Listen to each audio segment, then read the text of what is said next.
Hello everyone, welcome to my Kolkata vlog.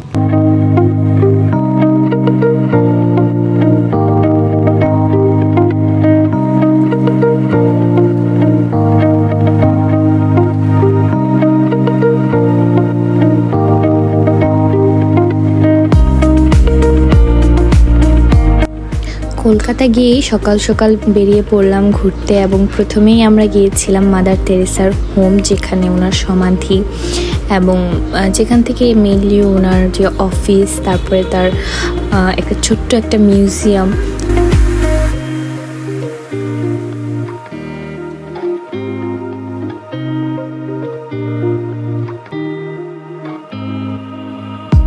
সেখানে কিছুক্ষণ ঘোরাঘুরি করেই আমরা চলে আসলাম ইন্ডিয়ান কফি হাউসে।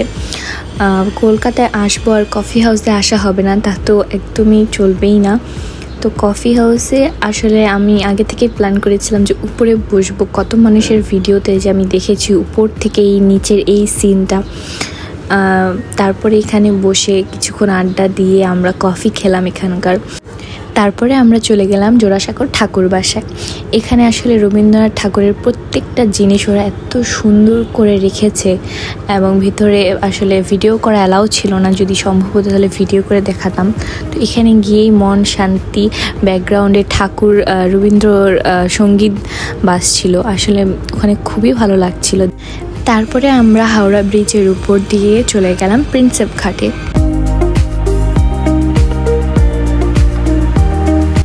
এখানকার ওয়েদারটা আসলে এত সুন্দর ছিল, এত সুন্দর বাতাস ছিল, ওখান থেকে আমাদের আর আসতে ইচ্ছা করছিল না।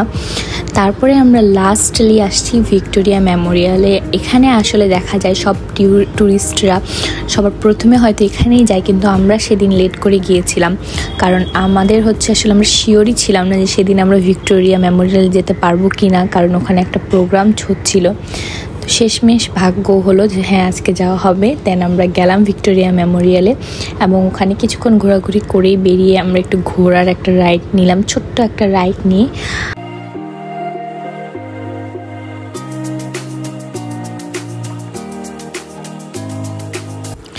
তো এটা ছিল তার পরের দিন সকালবেলা রাস্তার পাশে নাস্তা করেই আমরা বের হয়ে পড়লাম আবার। তো আমরা গিয়েছিলাম সেদিন সাউথ পার্ক স্ট্রিট সিমেট্রি। এটা বেসিক্যালি ব্রিটিশদের অনেক বছর আগের কবরস্থান। এখানে আসলে কথিত একটা ভূতের গল্পও আছে, তো এটা কোয়াইট ইন্টারেস্টিং। তারপরে এখানে কিছুক্ষণ আমরা বেশিক্ষণ আর এখানে থাকিনি। তারপরে এখান থেকে আমরা চলে গেলাম স্টেপলসের চার্চে।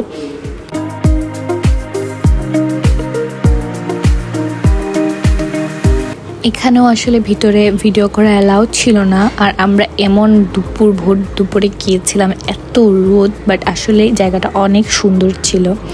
তো এই সব মিলেই ছিল আমার কলকাতা ভ্লগ। আশা করি সবার কাছে ভালো লাগবে। Thank you for watching.